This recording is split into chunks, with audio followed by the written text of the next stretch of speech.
arrived in Seoul after an 11-hour journey from Istanbul. The first thing to do is to leave the luggage at the hotel. We stayed at the 4 Points by Sheraton Hotel in Seoul Station.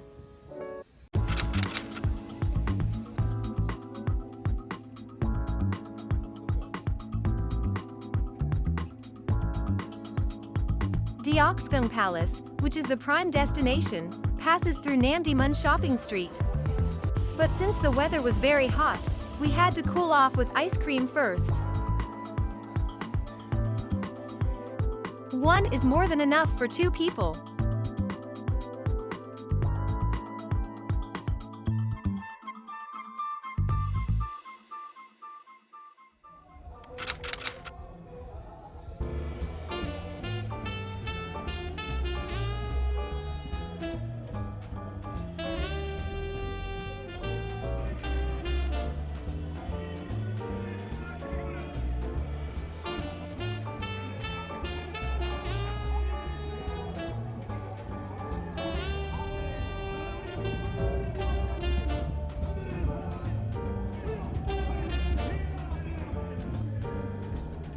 The palace is very interesting with its magnificent colors and patterns.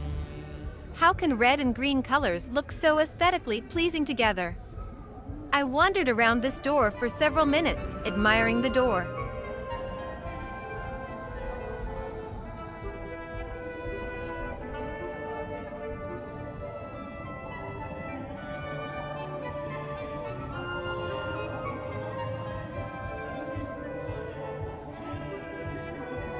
The trees in the garden of the palace made us forget for a moment that we were in the center of the city.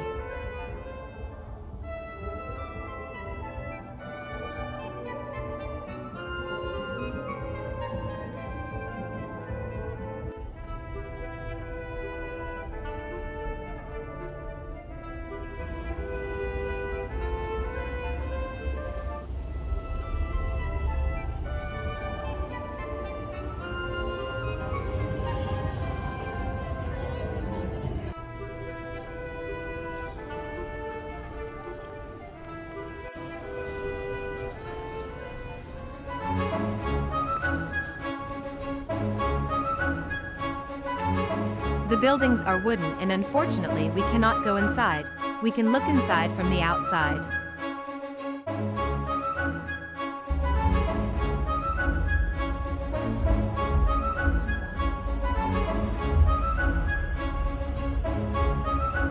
We came on the first day of July. The weather was hot, especially at noon, and it started to get a little challenging.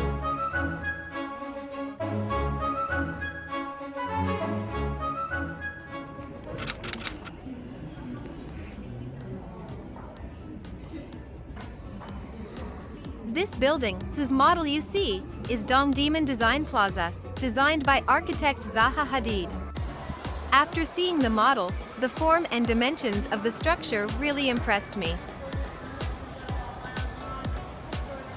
That building is a major urban development landmark in Seoul, designed by Zaha Hadid and Samu, with a distinctively neo-futuristic design characterized by the powerful, curving forms of elongated structures.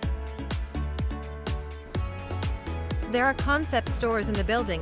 You can see the products of Korean designers and take home a small souvenir from Seoul.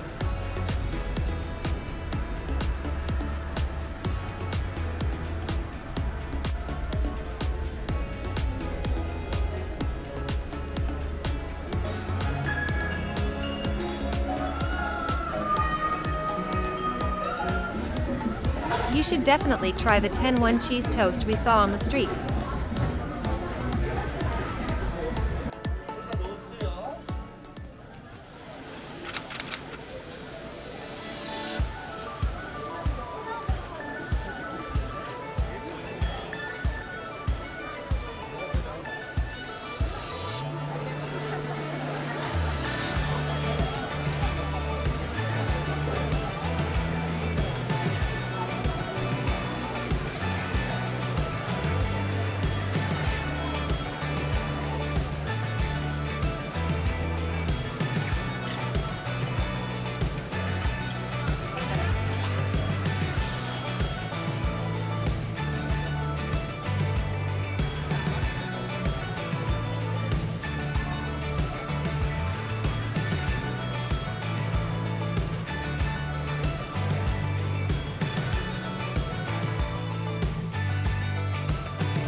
You should definitely come to Gyeongbokgung Market to eat.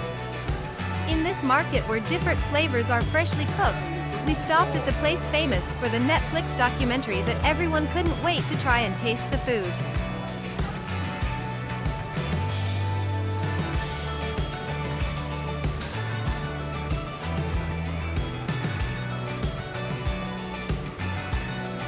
To be honest, I shouldn't exaggerate too much for the taste of food.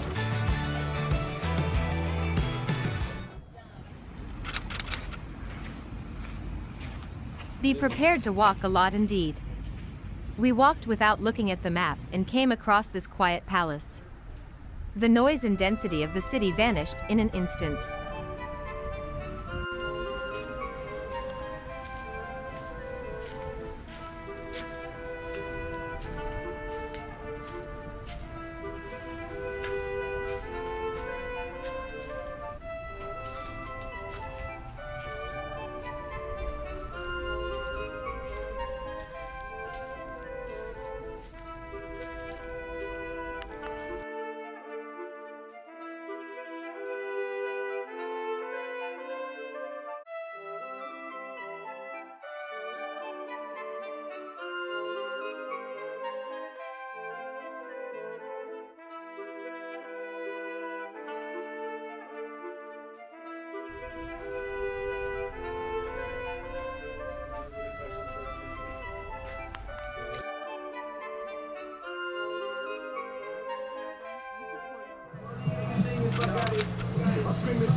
We wandered around Hongdae Street with our last energy and looked for a place for dinner.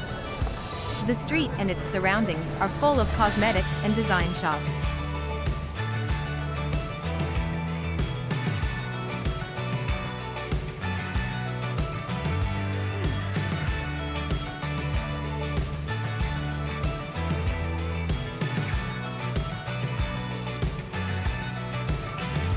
Ice cream break before dinner.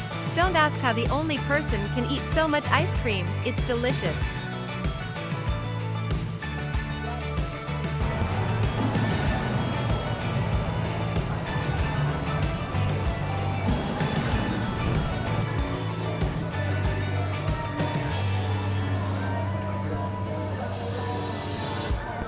The energy of the university youth passed on to us, and we were able to wander a little more.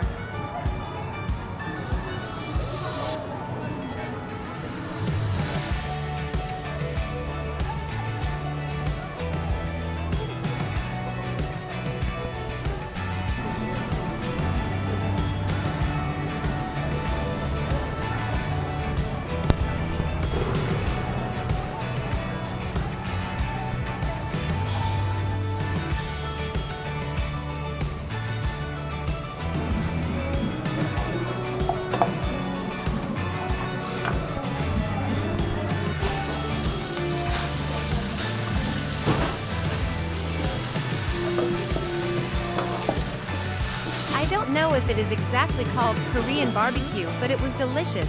I suggest you try it.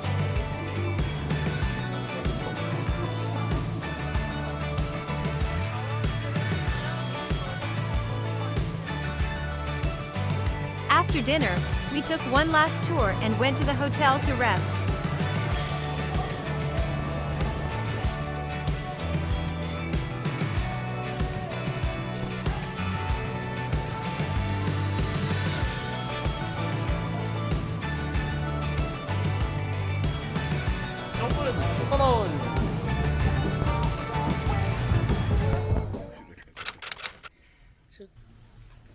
Hayvan evladı değil ki.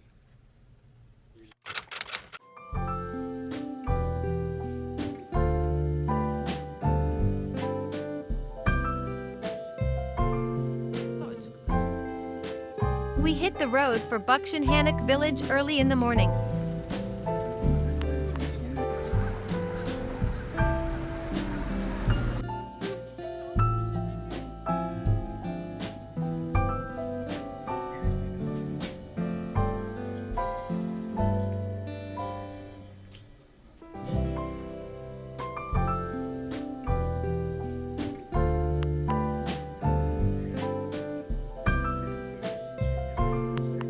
This area is a neighborhood with traditional Korean houses. If you want to visit this area where people still live and take Instagram photos, choose early morning hours and be quiet.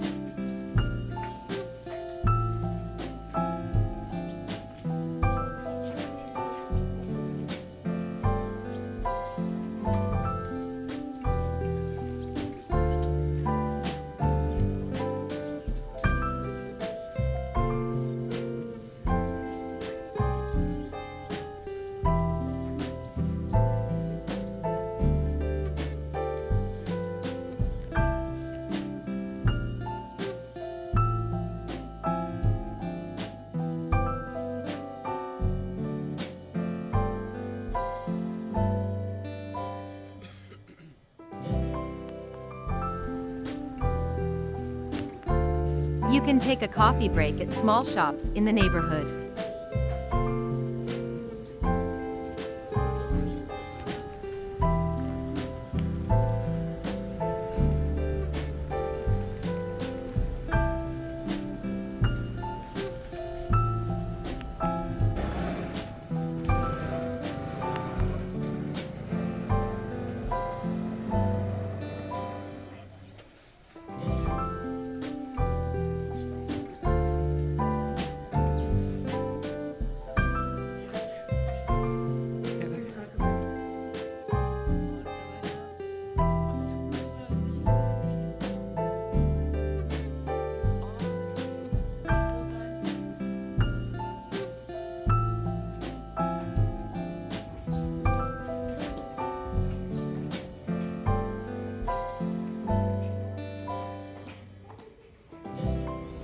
Onion Cafe can be preferred for breakfast. It is a nice place for delicious desserts and coffee in a traditional Korean house.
Gyeongbokgung Palace is our last historical stop for today.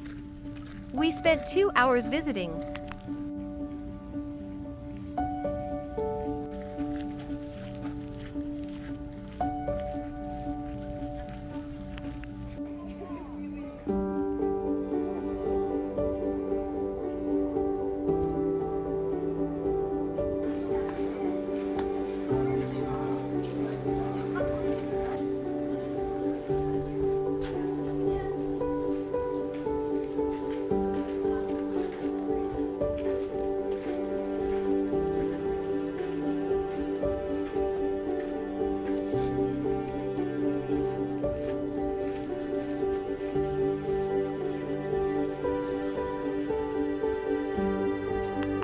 It is very popular to travel by renting traditional Korean clothes. I didn't think of renting it because of the hot weather, but I would love to.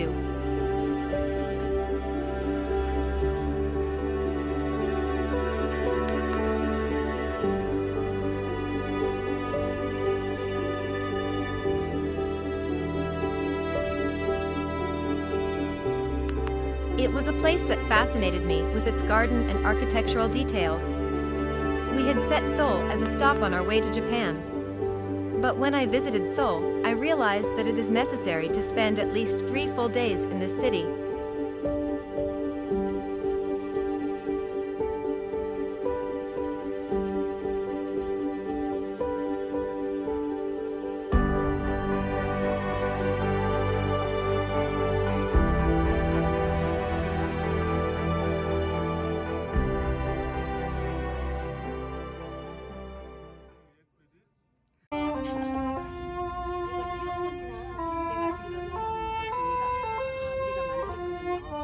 want to come again. I haven't even seen half of the places on my list yet.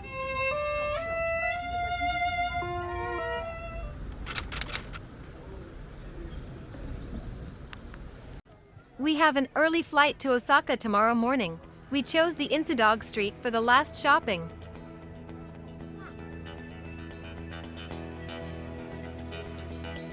And you should definitely drop by here after visiting the palace, which is very close to the palace.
Make sure to try maple tree as a recommendation for Korean barbecue.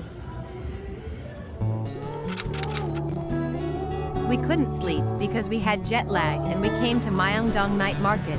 It is a lively street. All the shops you are looking for shopping are available and full of great street delicacies.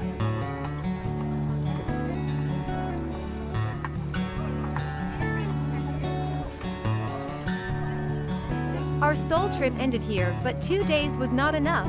We will definitely come again.